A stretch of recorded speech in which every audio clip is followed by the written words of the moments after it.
E aí, Guilherme, o que você gosta de fazer no fim de semana? Ângelo, eu gosto de desbravar os mistérios da meia-noite. Ah, solta a vinheta.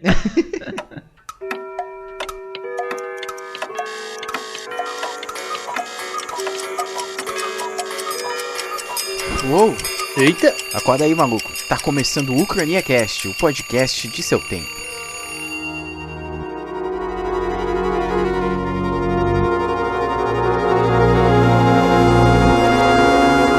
Salve, jovens! Sejam bem-vindos a mais um episódio do UcraniaCast em clima de terror. Aqui é Guilherme Silva, o historiador em quadrinhos, e na minha frente ele... Dessa vez não estou do lado. Às vezes atrás, quer dizer. O P2, Ângelo.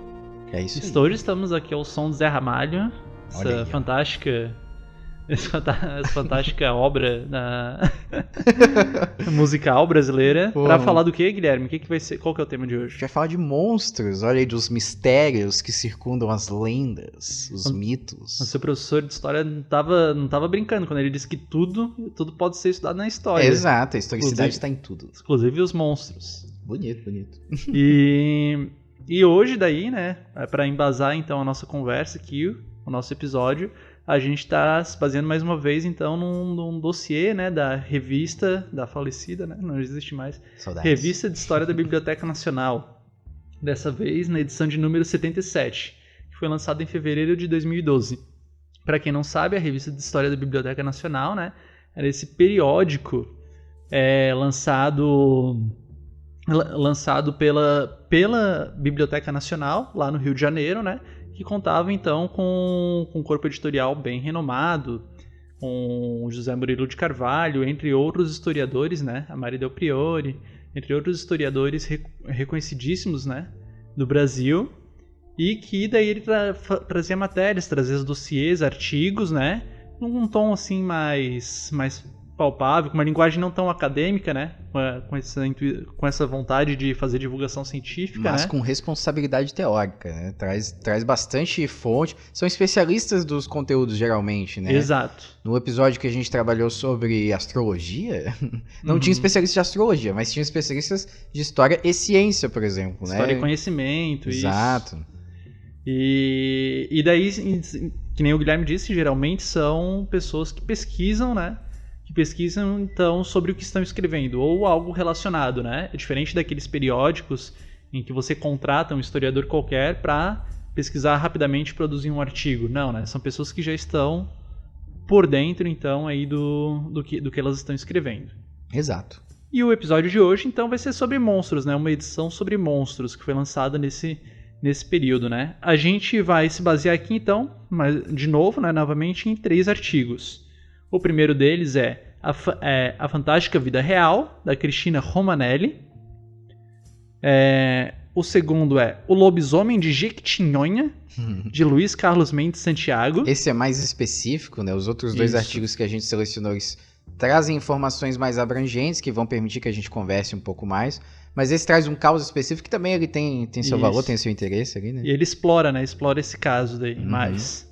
E o terceiro artigo, que é Nossos Estranhos Vizinhos, de Alexandre Belmonte, Bruno Garcia e Rodrigo Elias, que são pesquisadores, então, da RHBN, né? Da Revista de História da Biblioteca Nacional. Assim, essa característica aí de ter 3 autores num artigo só já também tira um pouco aquele caráter de revista por encomenda, né? Que eles não iam contratar 3 pessoas para fazer um artigo qualquer, né? Um artigo Isso. sem embasamento. Então são 3 profissionais que se juntaram esforços para produzir um artigo mais completo, né? Então bem interessante essa característica, assim, né? Exato. E se você gostou, né? Tá gostando desses episódios temáticos aí, baseados nos dossiês, dá uma olhada lá no Web Archive, né? Que agora a revista não existe mais, mas você pode acessar todas as edições através do Web Archive. Coloca lá RHBN, Revista História da Biblioteca Nacional, Web Archive, que você vai encontrar rapidinho no Google. E se você quiser fazer indicações de outros temas, né? Gostou da nossa abordagem? Boa. Entra lá nas nossas redes sociais, no nosso e-mail, né? E manda um recadinho pra gente, posta os comentários. Gostaria de um episódio sobre tal tema, né? Sobre uma história temática. E daí acho que vai ser bacana essa interação. contato@ucraniacast.com.br e também os links, todos esses links que nós mencionamos aqui vão estar na descrição do episódio, no ucraniacast.com.br. tão importante quanto isso é o Apoia-se também, né? Nosso financiamento coletivo aí do Apoia-se, que já nos garantiu equipamentos bons para continuar gravando, né? Um estímulo. Os quais utilizamos agora. Exato. Esse baita microfone aqui no meu cara. É isso aí. Então verifica lá nossa campanha do Apoia-se. A partir de R$1 você já consegue fazer o CraniaCast existir. apoia.c/CraniaCast. Agora vamos pro episódio. Desamparada, seu professor.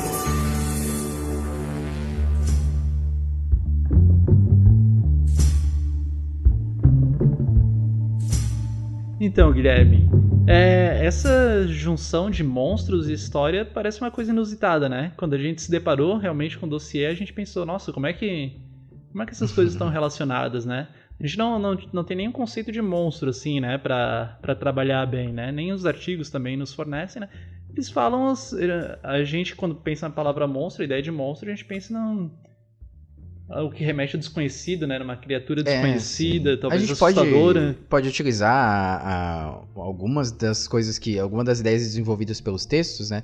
Que o monstro ou a monstruosidade é algo que foge da normalidade, né? Algo que não é certo, né? A normalidade, inclusive, o correto, né? O jeito correto de se agir ou de se ser. E o monstro, ele foge, ele é alguma coisa quase profana. A gente vai desenvolver melhor isso, né? Ao longo do episódio. Mas o monstro é algo diferente. Remete ao desconhecido. Isso. Tá no campo do desconhecido, no campo do misterioso, né? Uhum. Mas ao mesmo tempo, né, a gente vai ter monstros, e a gente vai conversar um pouco mais pra frente, monstros que estão ligados com a ciência, né? Com o campo da ciência, que daí vão ser outra característica de monstros. Acho que o bacana aqui do episódio, né, vai ser mostrar que os monstros também têm sua historicidade. Uhum. Que os monstros, eles não são, assim como tudo é histórico. Quando a gente diz que tudo é histórico, tudo tem uma historicidade, né? Que aparece de uma determinada maneira, se presente de uma determinada maneira em uma época da história, em um momento. E não existe da mesma forma desde sempre, né? Não é aquela coisa eterna, Exato. perfeita, que não muda, né? Acho que, inclusive, é bom a gente estabelecer antes de começar, né? A questão do mito, né? O mito ele é entendido hoje em dia no senso comum, né, como sinônimo de mentira, né? É mito ou verdade? Tem aqueles testes e tal, aquelas listas. Mas, assim como os monstros, né, que geralmente compõem os mitos ou as lendas, as histórias folclóricas, né, eles surgem de experiências sociais das pessoas, né? Ou uma experiência que você quer prevenir, né, ou um ensinamento moral que você quer embutir ali naquela história, ou naquela relação que você tem com aquele monstro, né? O lobisomem, né, o lobo mau, é um caso específico que a gente pode pegar bem disso aí, né? E aí, então, o mito, por que dentro dos estudos de mitologia não se considera o mito uma mentira? Porque o mito justamente ele surge de uma experiência real social, né? Então, quando você trabalha o mito que envolve uma determinada história, ela não surgiu por conta de uma ficção, né? Ela não é simplesmente uma ficção de entretenimento. Exato. Ela provavelmente tem um aspecto moral ali por trás, né? De ensinamento, um fundo experiencial social, né? Então por isso que é complicado a gente determinar um mito como uma mentira. Isso é coisa de senso comum. Provavelmente, agora já não sei, né? Alguém com mais conhecimento aí pode dizer, manda um e-mail para nós. Mas provavelmente deve ter surgido do desenvolvimento da ciência na época iluminista, né? Que um contraponto grande à razão, à religião, perdão. E aí a razão tomou mais proeminência, né? E provavelmente deve ter, ou pelo menos, no mínimo, deve ter se acentuado, né? Nesse período, né? E hoje a gente entende com essas coisas mitológicas, fantásticas, como mentira, porque a gente não compreende, né? Ou pelo menos não alcança o aspecto social que elas têm, né? E moral por trás, né? Dessas histórias. Uhum. Faz bastante sentido isso que tu disse. Não sei se é verdade, foi um pensamento agora. Sentido. A gente só tá aqui ensaiando. E é bom pensar que essa ideia de monstros, a ideia do fantástico permeando a vida humana, né? Ela, assim como a astrologia, ela aparece em diversos povos do globo, né? Em diversos povos da humanidade, né? Assim como olhar para o céu e interpretar as estrelas, assim fazendo diferentes povos, o fantástico, né? A magia, o incrível, então, ele também aparece. Uhum. Ele aparece com os diversos povos. E aí também as figuras de autoridade, os sacerdotes, os sujeitos que têm voz para explicar isso, né? lidar com esses temas, então são figuras que vão aparecer aí em quase todas as culturas, então. Um exemplo do surgimento dos monstros, né, ou da interpretação do fantástico a partir da figura monstruosa, são as próprias navegações, né, as navegações ultramarinas, né. Imagine, é porque a gente às vezes olha com o nosso olhar arrogante do tempo presente, pro passado, e pensa... Como o Dallagnol dizia, como é que é? O hindsight privilege. Mas assim, a gente olha e fala, como esses idiotas, eles tinham essa imaginação toda, né? Essas ideias mirabolantes e tal. Mas vamos com calma. Né? Não é incomum a gente encontrar mapas antigos, né? Cartografias aí, que mostram que a costa, né? Uma costa que se pretende ser mapeada, e alguns eventuais pontos, assim, monstros, criaturas com tentáculos grandes, com sereias, né? E aí o que significa esses monstros? Provavelmente, né, são regiões rochosas, onde vários navios afundam, regiões com correntezas muito fortes, né, meio irregulares, que também provocam acidentes náuticos, né? Então, assim, a interpretação das pessoas nessa época, né, nesse momento, era de que algum monstro puxava os navios para baixo ou destruía os navios, né? E eles viviam em algumas regiões específicas. Não se tinha um conhecimento de relevo tão grande, geográfico tão grande para se delimitar que aquela região era de, sei lá, rochas pontiagudas ou um banco de corais, sei lá. Então, se desconhece, se trabalha então com a monstruosidade, né?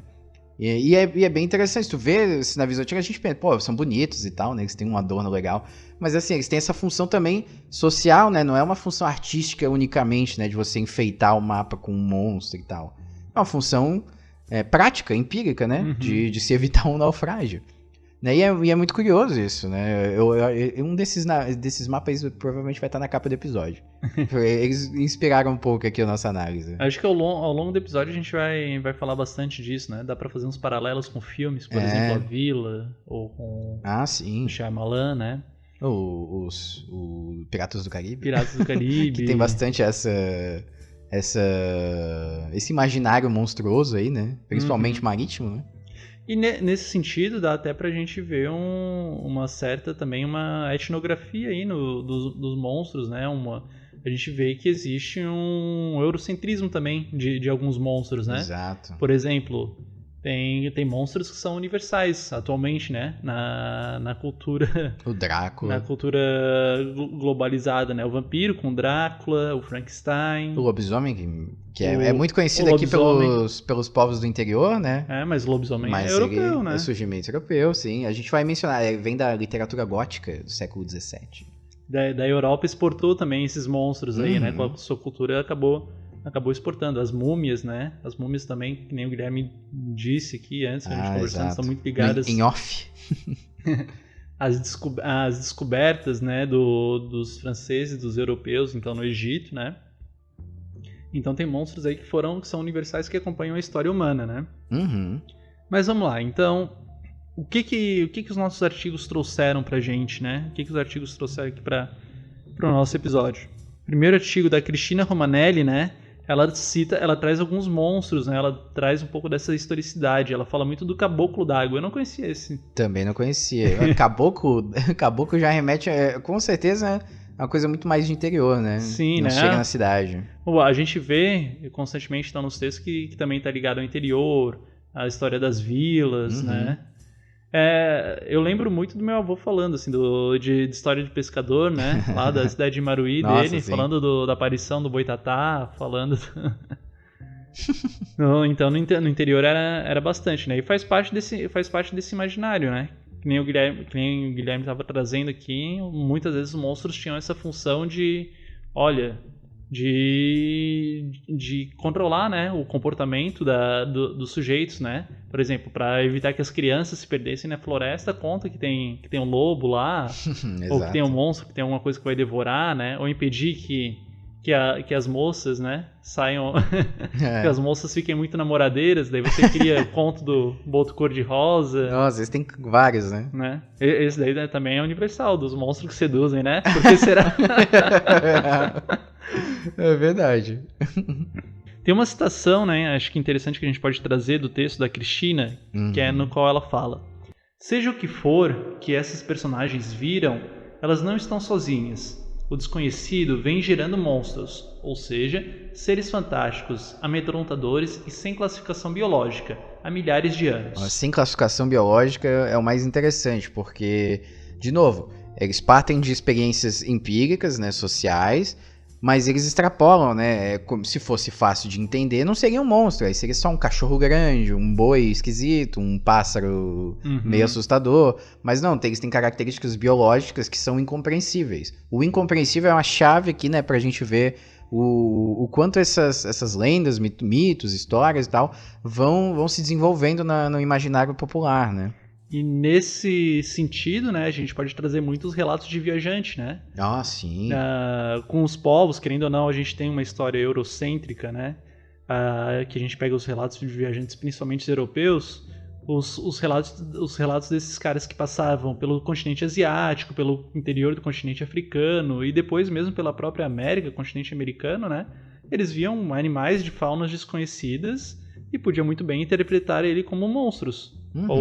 Ou assimilar eles como, sei lá, como espécies já conhecidas na Europa, né? Eu lembro muito do caso da nossa professora Aline, de medieval, falando como os europeus chamavam os tamanduás de ursos.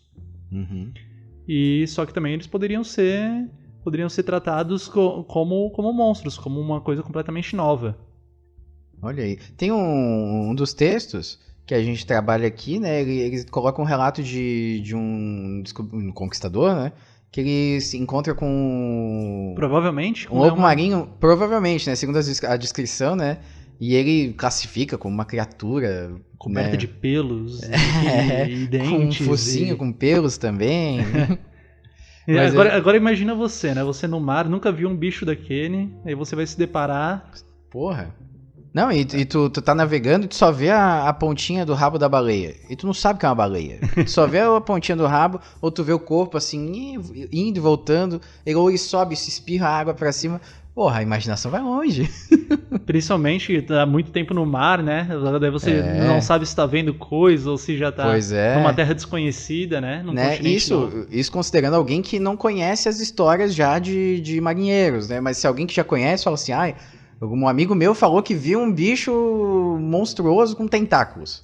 Aí tu vê o rabinho saindo pra fora, tu fala, fudeu, é o bicho que falaram pra mim aqui, maluco. Então se você já tem um background ali de histórias, a tua imaginação vai ainda mais longe, né? E aí, jovem, tá gostando do episódio? Ele existe graças aos nossos apoiadores. Acessando a página apoia.se/UcraniaCast, você também pode ajudar o UcraniaCast a existir com a partir de R$1 mensal. Confere lá.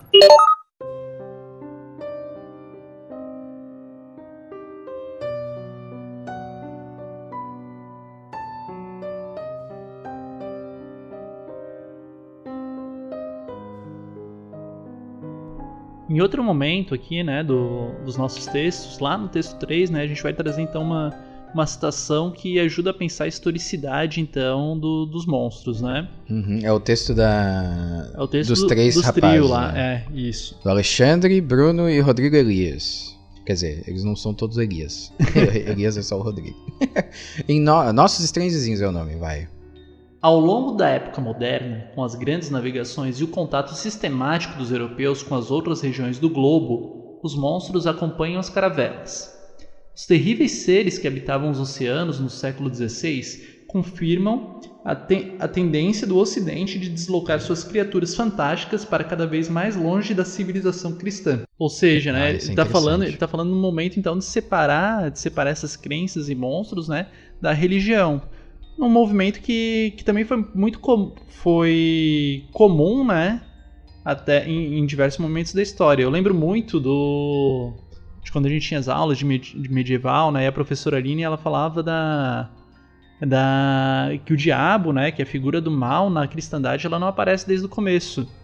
Desde o começo, né? No começo ainda é aquela coisa mais neoplatônica, de que não existe mal, né? Existe a luz e a ausência e as trevas são só a ausência de luz, né? Não é bem o mal ou o mal encarnado, não tem. Essa figura ela vai aparecendo aos poucos, ela vai aparecendo como para distanciar, né, os povos das culturas, das religiões pagãs, né, das religiões não cristãs. Então se pegam aquelas entidades, né, para a igreja ela manter sua hegemonia, para ela manter o seu poder, né, você tem que se afastar então dessas outras crenças não cristãs. Então começa então uma demonização das divindades, das divindades pagãs. Não é à toa que ali em outro trecho, né,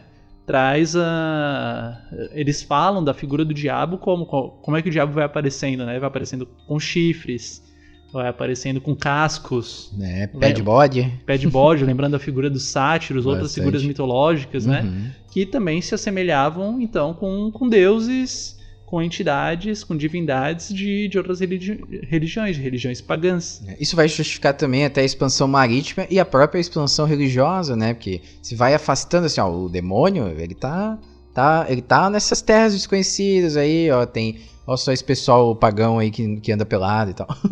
Ou esses monstros, essas criaturas esquisitas, né? Diferentes do que a gente conhece, é obra de Satanás, rapaz.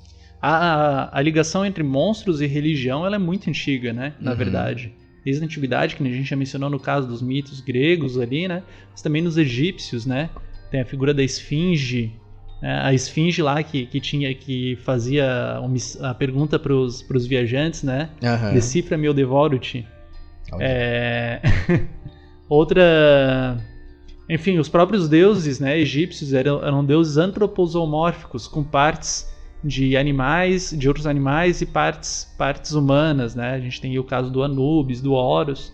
Então essas figuras que a gente tem como monstros aí, elas na verdade remontam a muito tempo, a milênios. O próprio Satanás, demônio, ele muitas vezes toma a figura de um bode inteiro, né? Não só as partes do corpo, mas o bode em si, ele é visto também com maus olhos, né?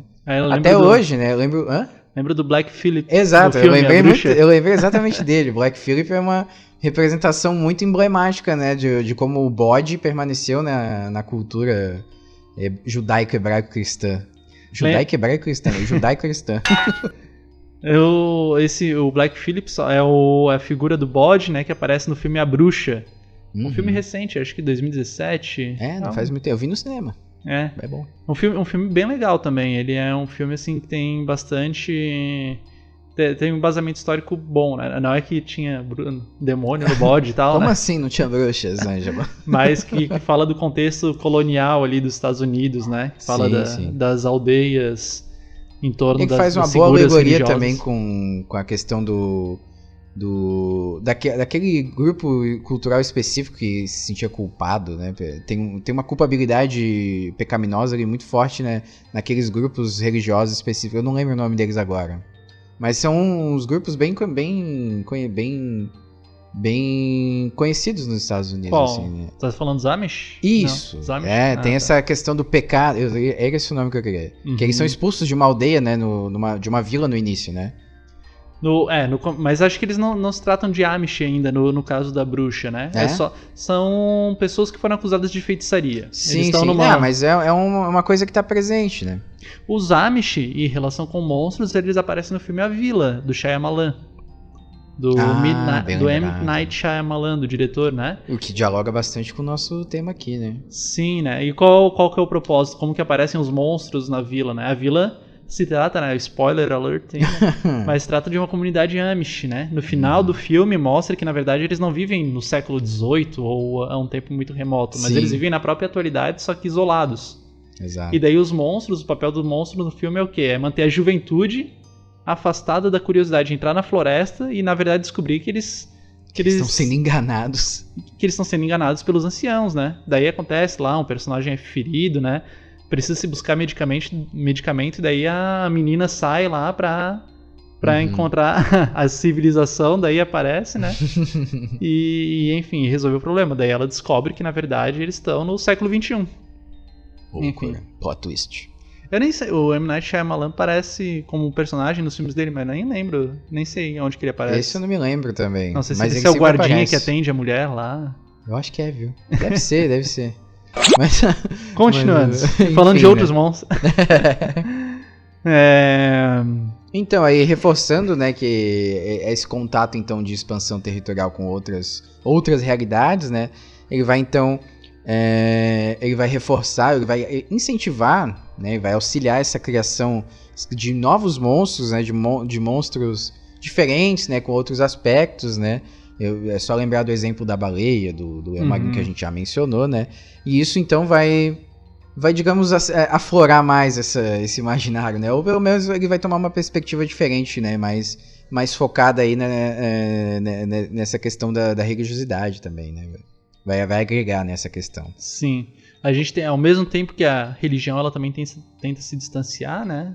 Ao mesmo tempo que a religião tenta se distanciar dessas figuras que não seriam de Deus, né? São do capiroto lá. Sim, sim. Também, às vezes, que nem a gente viu o relato aqui num dos artigos de um bispo que ele aproxima, que ele trata um monstro como uma punição divina. Sim, deixar bem evidente, né, que existem diversas posturas a respeito da monstruosidade, né? Não tem um edital, a bula papal, né? Os exatamente. Não é algo unificado. A gente está tentando aqui pegar as tendências, né, de percepção, ou que vigorou mais, né, o que a gente tem mais contato. Mas vamos tentar diversificar essa proposta. Como tu falou, Ângelo. Acho que outra citação que a gente pode trazer, né, dos artigos é a seguinte. Em nossa tradição ocidental, que sempre fazemos remontar à antiguidade clássica, esses seres demarcam fronteiras. Olha aí. O monstrum, do vocabulário latino, é um mensageiro das vontades dos deuses e se coloca entre o nosso mundo e o sobrenatural. Além disso, encerra uma degeneração biológica que indica a deturpação da ordem natural e moral. Olha que bacana. O monstro, então, é o diferente, é o bizarro. É o que é o outro. O monstro ele está muito atrelado ao outro, né? Uhum. A gente volta aí então a questão dos relatos de viajantes, né? Para diferenciar os europeus de povos africanos, de povos asiáticos, eles diziam que então tratavam-se de monstros, na verdade, descreviam bestializavam seres as pessoas, sem né? cabeça ou com olhos e bocas no tronco, né? Sim, sim. Não, ou pensando até no darwinismo social, né, racista, ele dava uma bestializada também. A gente vê os quadros do Monet lá, né, que volta e meia... Debré, perdão, Monet. Confundiu, Debré. É tudo francês, né? Tudo igual. Mas assim, ele colocava os homens negros, né, escravizados, como com pés de animais, de macaco, né? De gorila, de chimpanzé, né? Tipo de primatas, né? E aí, quando tu percebe, a tua cabeça explode, assim, que tu não, na hora tu não vê, assim, não é um detalhe que tu se atenta, mas quando tu analisa com mais calma, tu olha o pé, é uma forma de bestializar, né? De transformar num monstro aquele ser que você considera diferente de você. Inferiorizar até. Inferiorizar também. Pega os bárbaros também. Os bárbaros eles eram o quê? Os malucos que vinham matando todo mundo, monstros selvagens e tal. É a mesma coisa. Não é a mesma coisa, mas assim, é um processo similar, né? É um processo que tem o mesmo efeito. A diferenciação do outro, né? Exato. Existem nós, existem os outros. E os outros, eles vão aparecer como bestializados, como vendendo pamonha. E daí tem a figura dos outros, né? Os outros, eles vão aparecer como monstruosidades, como bestializados, né? Existem nós e eles. Os que não são nós. E essa xenofobia existe, enfim, desde toda a história.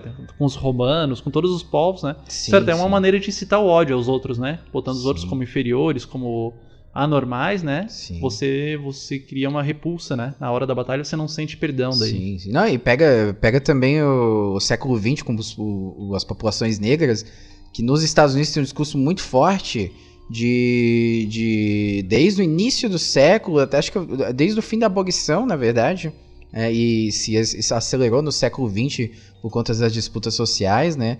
Essa questão de colocar o homem negro como estuprador, por exemplo, né? Que ele é um selvagem, que ele vem atacar as nossas mulheres. Cara, tem o caso emblemático lá dos jovens de um jovem negro que foi acusado de estupro. E o Trump, ele se posicionou a respeito, falando, eu quero justiça e tal. E no fim das contas provou que, na verdade, não era o culpado, sabe? Uma falcatrua. Que foi... Não sei exatamente o desfecho, mas assim, foi provado a inocência, sabe?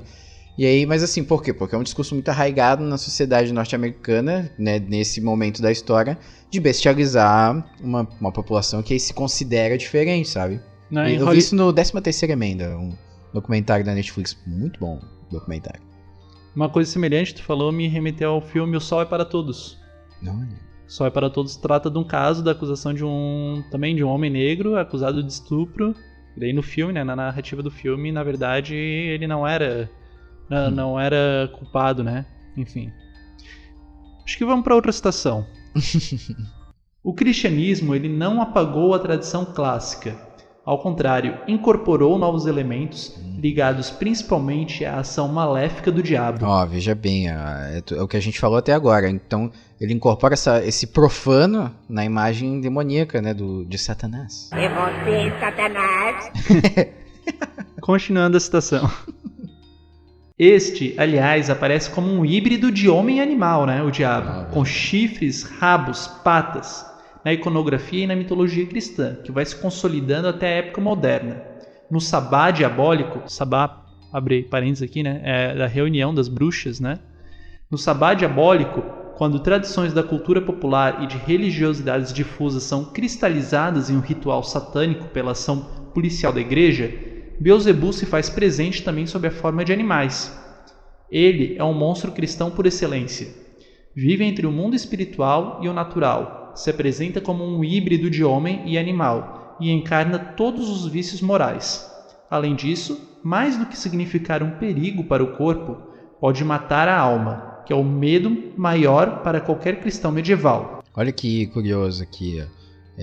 Que ele tá entre o natural e o fantástico ali, né? Entre o espiritual e o natural, né? Então essa borda aí, esse limite, né? Ele era uma coisa que era bastante emblemática para quando se tratava de monstruosidade, né? O monstro, seja qual for a função que você der para a interpretação do que é o monstro ele é a divisão, né? A fronteira. Temos o mundo normal, natural, né? E é o normal também, a norma, é o correto, né? É o que... A regra. É a regra, exato. E o não natural, o espiritual, ou o fantástico, o monstruoso, que é a exceção, que é o que se busca evitar. Isso pode ser utilizado para a questão da religiosidade, que a gente mencionou como uma lição, né? Veja bem, isso aqui é uma mensagem divina, punitiva, de que nós não devemos, né, nos afastar do que é o correto.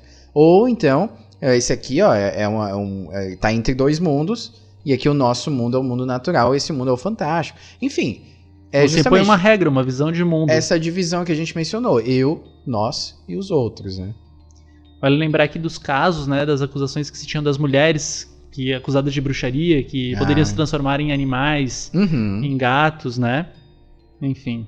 A figura feminina, ela também está muito ligada à questão da monstruosidade, né? Eram acusadas de bruxaria as mulheres também que viviam mais retiradas, né, das vilas, que tinham contato com as ervas, com as plantas, né? Que tinham esse conhecimento mais empírico sobre cura, elas poderiam ser acusadas também de bruxaria no contexto da Idade Média europeia. Exato, uma série de estereótipos facilmente reconhecíveis que fugiam de um certo padrão de normalidade, de uma deturpação da ordem natural que supõe uma falência moral. Olha, então a ordem natural sendo deturpada remete diretamente nessas percepções, né?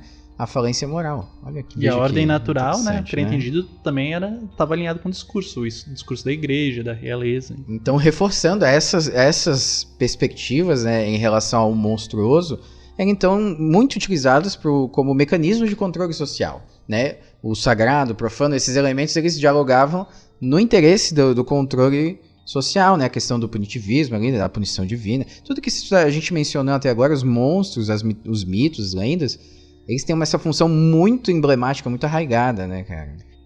E outra parte da citação, que acho que faz bastante sentido nesse contexto, né? A parte que fala: este grande medo usava como veículos preferenciais as bruxas e os judeus, não à toa identificados com a feiura. Olha. Então, se hoje a gente vê no monstro a coisa feia, né, a coisa bizarra, né, isso também tem uma historicidade, né? Você precisa provocar medo, né? Se o que é diferente, se aquilo que é bizarro, ele tá é para ser afastado, é para estar longe, né? Então ele precisa provocar medo. Então, não à toa ele está relacionado com a feiura. Exato. Muito bom. Como se vê, tem outra citação que é muito boa também desse mesmo texto, né? Como se vê, onde há homens, há monstros. Sejam seres totalmente imaginários, sejam vidas que não compreendemos muito bem. Por isso chamamos por estes nomes aqueles que pervertem de forma muito acentuada determinados padrões sociais.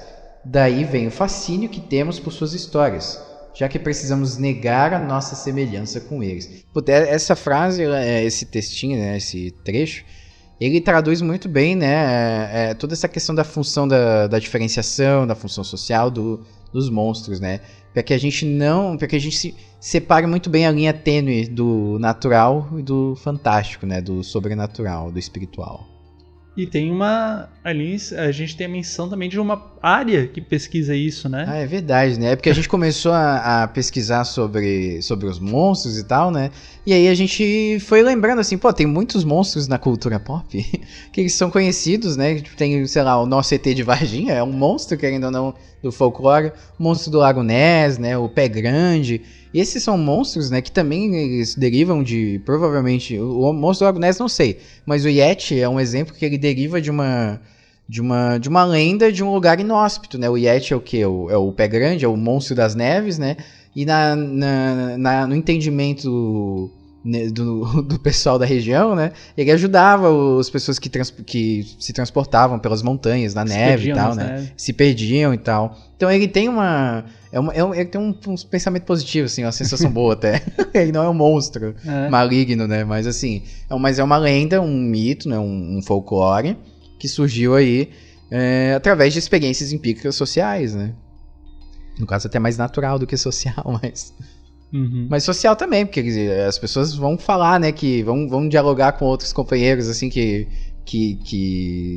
sei lá, sobrevivi de uma puta nevasca. O espírito da montanha me ajudou, o Yeti, sei lá. Faz sentido.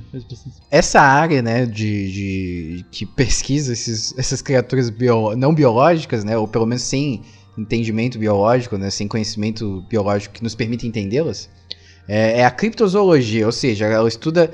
A zoologia estuda a questão dos animais, né?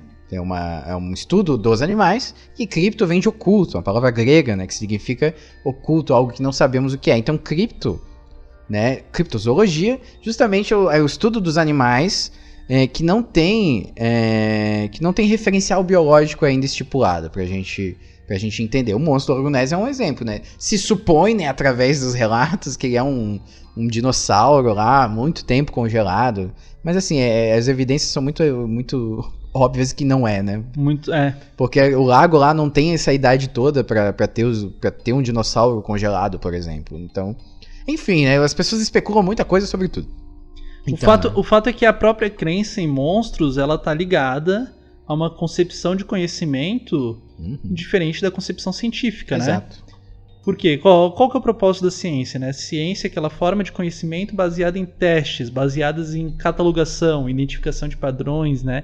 Em experiência, experimentos, né? Você está falando de ciência, você está falando de, então, catalogação, você está falando de registro, certo? Você identifica o mundo, você lê o mundo e registra o mundo em famílias, em grupos, e por aí vai, né? Você mede o mundo. Então, para a ciência não tem nada misterioso, né? O que é misterioso para a ciência é aquilo que ainda precisa ser estudado mais. Mas não existe algo sobrenatural para a ciência, né? Para o científico não tem espaço do sobrenatural, da magia. Tudo faz parte de um universo que existe e que só nos resta ser compreendido. Então, antes da ciência se tornar popular, né? A ideia de monstro, ela tá ligada àquilo que é o desconhecido, né? Aquilo ao fantástico mesmo. Ao fantástico, ao que se via dos relatos de viajantes, o que Marco Polo trazia, o que vinha de outros mundos, né? Por isso que o aspecto religioso era tão forte, porque justamente era uma forma de se explicar o mundo, né? Só que agora com a ciência também mudam os monstros, né? Exato. Tem monstros científicos, né? Na literatura tem monstros científicos. É o caso do Frankenstein, né? Só como é que surge o Frankenstein? O Frankenstein surge da própria ciência, da popularização da ciência. Quando se pega... o Frankenstein é o quê? Ele é um monstro construído com várias partes de vários homens, né? e que ele ganha vida pelo uso da eletricidade. Tem uma explicação científica para o surgimento desse monstro. Exato. Também no livro O Médico e o Monstro, né? Também o monstro, a figura demoníaca que aparece é o Dr. Hyde lá. É o médico lá que ele toma uma poção. Toma uma poção, então, a alquimia aí brincando com as paradas. Contexto de século XVIII, contexto de popularização da ciência, né? E a gente então, vê essa ciência popularizada, eu vejo, ainda trazendo a literatura, mas não é uma literatura de monstro, o próprio Sherlock Holmes, né, do Arthur Conan Doyle. Que não, ele às vezes faz menção ao fantástico, mas ele brinca com isso, depois dá uma explicação racional, científica, né? E o próprio é o Dr. Watson, né? Que é também um cara da ciência. Uhum. E o Sherlock, que ele estuda todo tipo de ciência também, química, e ele acha que essas coisas todas vão ajudar ele a desvendar crimes melhor. Uhum. Então, o que é isso? É justamente a transformação aí do imaginário através do que se entende como ciência, ou pelo menos uma racionalidade, né? E é justamente século XIX, quase XX ali o Sherlock. E atualmente, no século XX, a gente pode até encaixar nessa categoria de monstros os ETs, né? Os extraterrestres. Zumbis, extraterrestres. Tem uma série de monstros do século XX aí que eles têm também uma pegada diferente, né? O zumbi que ele vem daí como uma bactéria, né? O monstro que daí ele tem uma explicação científica, o zumbi científico. O zumbi, ele tem algumas vertentes, né? Tem essa questão da contaminação atômica, emblematiquíssima, né? Na década de 50 e 60. Tem a questão do voodoo, né? Que daí é mais antigo, de que o inferno tá cheio, então as almas voltam através dos corpos, né? Putrefrados e tal. Não! Putrefados. E aí, então, essa é uma explicação também mais mística, mas assim, aí tem a explicação científica, digamos assim, né, do zumbi. Ou a bactéria mesmo, né, o fungo esquisito lá. O vírus. Que ele controla o teu corpo e tal. Então, isso tudo é muito datado, né? Isso que a gente quer colocar, né? Exato. Existem, pra cada momento da história, existem os tipos de monstros aí. Isso. Né? Os ETs, né, que tu mencionou, né, eles vêm... principalmente ele vem ali no início do século XX, mas ele também dialoga muito com as histórias de aventura da época, que eram muito voltadas para o espaço, né? Eu digo isso pelo contexto norte-americano, que ele trabalha mais com essa questão da cultura pulp, dos quadrinhos e tal, que é algo que eu conheço um pouco mais. Mas assim, a Grande Depressão, né, a recessão econômica, fez com que muitas pessoas quisessem um escapismo, digamos assim, na vida delas. É que escapismo é um pouco pejorativo até falar, mas assim, existia uma projeção, né, de imaginário para outros lugares, né, que se queria imaginar outras situações, afinal aquela situação estava boa, né, e aí pronto, o espaço é um ambiente totalmente desconhecido, né, e aí o imaginário popular ele se voltava mais para o espaço, as construções ficcionais se voltavam mais para o espaço. A gente tem o Flash Gordon, que é um personagem, um explorador espacial muito conhecido desse período. A gente tem diversas outras produções, né? E aí, não à toa, os ETs, os extraterrestres, também viram, né, uma cultura pop conhecida também, né? Que vai se desenvolvendo ao longo dos tempos. Aí depois o ET vira vilão, o ET vira amigo, o ET vira super-homem. Aí o ET voa com a bicicleta. Né, porra? ET voa com a bicicleta, exato. Mas o extraterrestre ele também passa a ser uma criatura para explicar alguma coisa, né? Para trazer algo que vem de fora, às vezes traz uma tecnologia nova que a gente não entende. Enfim, o ET também ele se classifica, né, nesses monstros. Pode ser compreensivo. Não compreendido. É o ET do Steven Spielberg, é os extraterrestres de modo geral. Tô falando o ET, parece que a gente tá falando só do Steven Spielberg. Não, os extraterrestres, os alienígenas. É o chupacabra, é o chupacabra.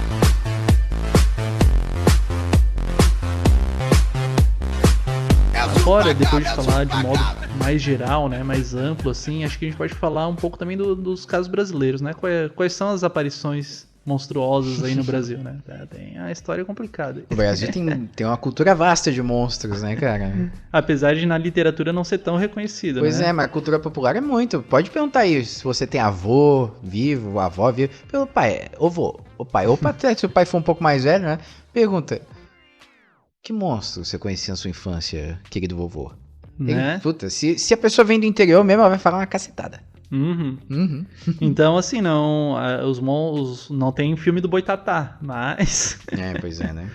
Mas que tem de história aí de vô que viu o Boitatá, né? Na lagoa lá na minha terra. O meu pai via a noiva de branco. Noiva de A branco? mulher de branco. Pô, isso é que creepy, tem alguns hein? lugares que é noiva de branco, que é noiva sempre de branco, mas tem a mulher de branco que aparecia lá no fundo, assim, e pegava os caras e Pô, sequestrava. já vi o Ivolanda fazendo essa. Não é? Era uma parada muito popular. Não sei qual era a moral da noiva de branco, era pra talvez não sair de noite. Pois mas... é. Isso é uma coisa engraçada, porque na religião cristã isso já faz parte de um sincretismo. Porque na religião cristã não tem alma penada.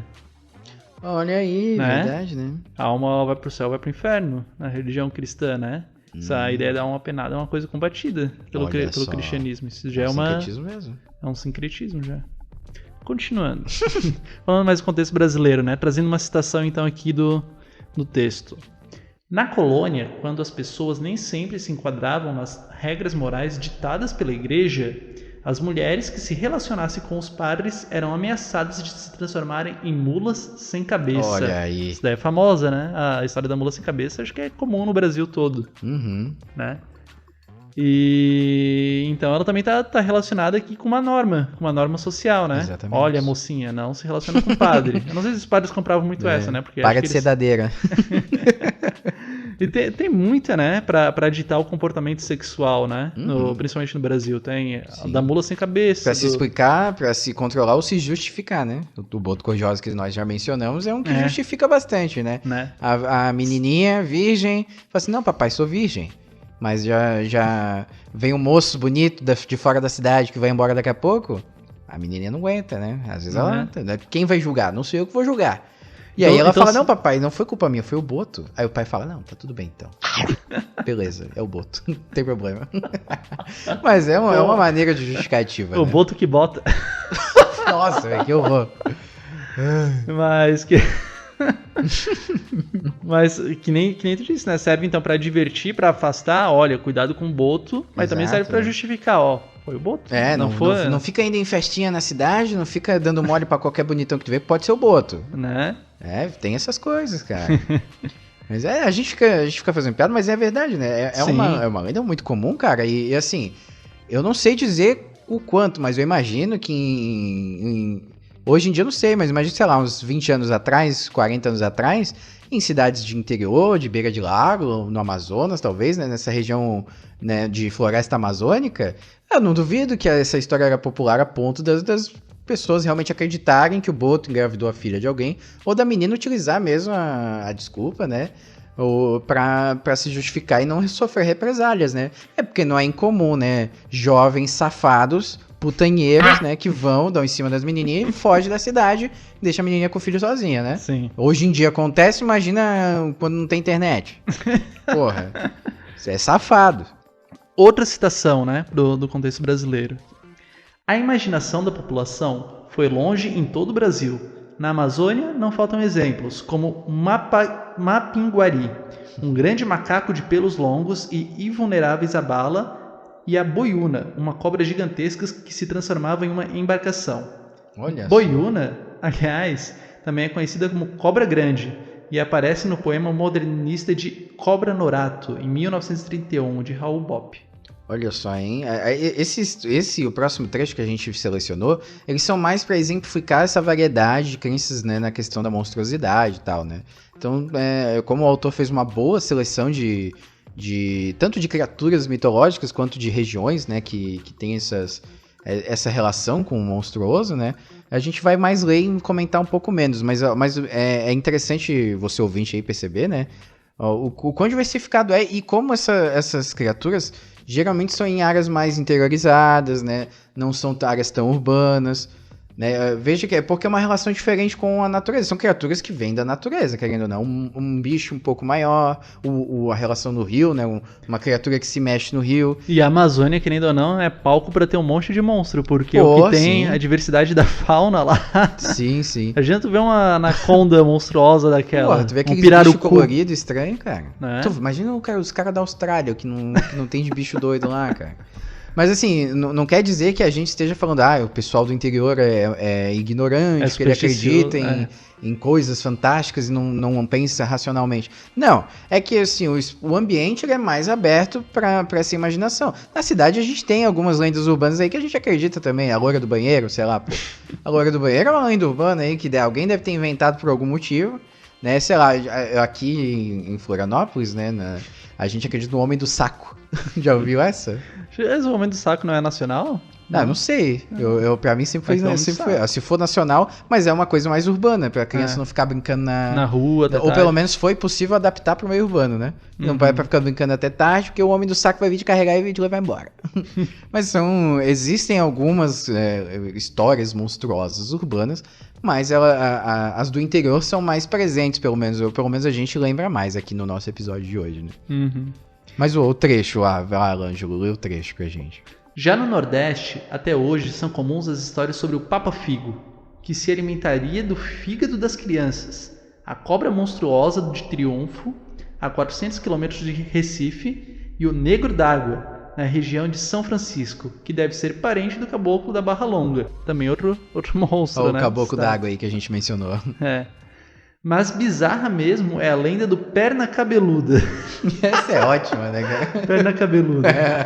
Dizem pelo Recife que desde os anos 1970 que uma perna pula no meio da rua à noite em busca de vítimas para chutar. Essa história já foi muito contada pela literatura de cordel, diz o jornalista e pesquisador Roberto Beltrão. Pô, sensacional, né, cara? As mitologias brasileiras são ótimas. Há quem diga que a gente não tem coisa assustadora. Porra, se tu vê uma perna cabeluda pulando no meio da rua, eu fico assustado, cara. Ai. E é engraçado, né?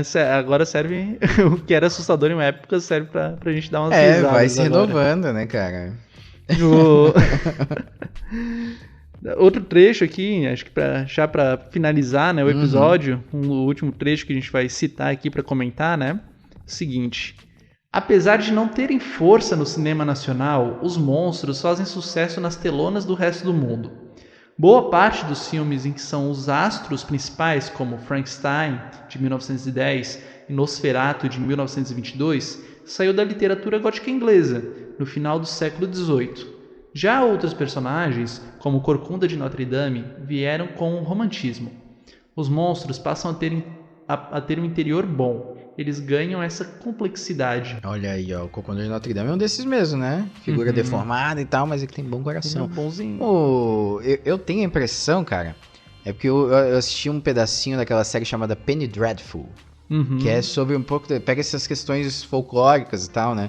E na história eu acho que tem um monstro, que ele acho que é baseado no Dr. Hyde lá que tu mencionou, que ele também é tipo um homúnculo, né? Uma pessoa que ganhou a vida, né, através de algum experimento, e ele é bondoso e tal, né, apesar de uma aparência monstruosa, ele é muito bondoso, ele é sensível e tal, e aí ele fica, né, se questionando sobre a vida, vira um filósofo, né, fica se questionando sobre a vida, nossa, o que é viver, o que é ser humano e tal, e aí ele eu imagino que tem uma inspiração aí nessa mudança de perspectiva, né, de trabalhar o monstruoso como algo, uma coisa sensível mais. Que tem uma humanidade até. Uma humanidade, né? Que tem alguma humanidade. Se tivesse uma humanidade de verdade, ele tava fazendo guerra mundial à torta e à direita por causa de petróleo. Então é uma merda, né, cara? Esse bando de filha da puta, né? Acho que pra finalizar, quais eram os monstros que te assustavam? Né? Pô, ou assustam ainda? Muito bom. Cara, eu tinha medo. Eu tive trauma, hein? Muito medo da Maria Sangrenta, cara. A Bloody Mary. Bloody Mary, né? Que é internacional também, internacional também, cara. Eu tinha muito medo, cara. Que eu não podia dormir em quarto com espelho. Ficava assustado, cara. Criancinha, né, jovem. É que nos colégios teve uma onda, né, de ficar brincando com essas porra. Aí eu só dormia ali no quarto que antigamente era da minha irmã. Eu só dormia naquele quarto que é o único que não tem espelho da casa. Aí eu ia ficar mexendo o saco dela pra dormir com ela. Cara, eu dormia até acho que uns 12 anos com a minha mãe. Declarações. Olha as revelações aí, ó. Revelações. Traumas de infância levam você a estudar história depois. Eu tinha muito medo. Eu tinha muito medo de monstros assim com fundo religioso também. Eu tinha muito medo de tipo. Eu nunca vi o Exorcista, mas eu morri de medo do Exorcista. Mas Exorcista na época era uma coisa assustadora. É que hoje em dia a gente olha os efeitos, eles não são tão bons Sim. assim, né? Mas... Acho que eu tinha medo disso, assim, daquilo que tu não pode controlar também, né? Olha... De tu perder o controle também do negócio 20. E até hoje... Tipo, por exemplo, eu não tenho filme de terror com bandido, né? Com ser humano. Claro, eu não quero ninguém entrar no meu quintal, né? Mas... Eu não vou ficar calmo, mas acho que aquilo que eu não conseguia combater, aquilo me despertava mais medo ainda. Olha só que poético, hein? Aqueles porra de filme asiático. Deixou várias noites em claro. Filme asiático, pô, os filmes japoneses são tenebrosos, cara. Mas acho que é isso, né? Porra, encerramos esse assunto com revelações pessoais. Mas, bom, esse é basicamente, né, pra dar uma amarrada, o que a gente quis dizer com esse episódio é que os monstros, né, eles não surgem do nada, eles não são meramente ficção, né, eles não são obras pra entreter as crianças ao redor de uma fogueira. Eles são demasiadamente humanos, daria pra dizer. Exatamente, eles são históricos. Frutos de experiências pessoais, eles são históricos, frutos de experiências sócio-histórico-culturais e até mesmo regionais, né, de comunidade e tal. Então eles surgem, né, da realidade e ganham proporções fantásticas, né, proporções irreais, mas justamente, né, para afetar o real. Então eles têm esse diálogo entre o mundo natural e o mundo espiritual. Eles surgem do natural e vão até o espiritual. Uhum. Olha que poético, hein? Meu Deus. Ficou poético. E antes da gente encerrar, você quer fazer um comentário final, Ângelo? Amarrar alguma eu ia coisa? brincar, eu ia dizer só que eu quero ver você dormir à noite depois desse episódio. Ô, louco! Eu vou postar de manhã, gente, relaxa. Mentira, nem sei quando é que eu vou postar isso aqui. Mas assim, pra resumir então, né, pra finalizar, segue nossas redes sociais lá, né, UcraniaCast no Facebook, no Instagram e no Twitter, todos são o mesmo, né. No YouTube, a gente modificou o nome do canal de UcraniaCast pra Ucrania só apenas, porque pode ser que venham novidades por aí. Tadã. Mas os podcasts também são upados no canal, né? Não se preocupem se você... poxa, eu não sou muito de podcast, mas eu quero começar a ouvir, eu não tenho aplicativo de podcast no meu celular. Tudo bem, vai lá no YouTube que dá pra ouvir. Mas se você tiver o Spotify, também dá pra ouvir no Spotify, que é um aplicativo um pouco mais comum, né? Procura lá por UcraniaCast e também pelo Historiador em Quadrinhos, os dois estão lá, né? Ou então no seu aplicativo de podcast favorito, se você já é um ouvinte de podcast. E o Apoia-se, né, Ângelo? Fala um pouquinho do Apoia-se pra gente. E, por favor, não esqueçam, né, do Apoia-se. O Apoia-se é um grande mecanismo para dar continuidade, então, aqui no Ucrania, né? Através do Apoia-se, então, vocês vão ver novidades. Através do Apoia-se, vocês vão ter episódios mais recorrentes, né? Com maior frequência. O Apoia-se ele serve como um estímulo, então, para nós continuarmos aí com novidades, com inovações. Uhum. Então, apoiar a gente no Apoia-se é contribuir, então, aí para receber coisas novas do Ucrania, né? E se você não pode contribuir financeiramente, pelo menos compartilha, né? Divulga a palavra, leva a palavra. Manda para aquele seu amigo que gosta de histórias de terror. Quem sabe ele vai gostar um pouquinho dessa historicidade aí dos monstros, né, da monstruosidade, né. E lembrando, ó, no Instagram a gente, esse episódio aqui, ó, e o episódio de astrologia, né, os mais recentes, foram gravados com microfones novos, reforçar isso aí, microfones novos comprados no Apoia-se. Então o pessoal do Apoia-se que contribuiu, a gente acumulou uns valores e conseguiu aí trocar os microfones, comprar coisas melhores, né. Então se você quer acompanhar, se você é apoiador ou se você quer apoiar, mas não confia muito, não sabe o que está acontecendo, vai no nosso Instagram, a gente postou as fotos aqui dos equipamentos, a gente postou a foto dessa gravação, da gravação de outros episódios. Então você vai ver, o pessoal tá realmente utilizando o dinheiro para investir, então, no podcast, para deixar o podcast melhor, né? Bem como o Ângelo explicou bem aqui para vocês, que ele tem essa voz de veludo bonita, ele explica bem as coisas. Mas é isso, pessoal. Dúvidas, comentários, sugestões, contato@ucraniacast.com.br ou comente no post, né, lá no ucraniacast.com.br. Nas nossas redes sociais, Instagram. Exato. Comenta lá, manda um e-mail pra gente. Sugestões de episódios. Dialogue conosco. É isso aí. Até a próxima.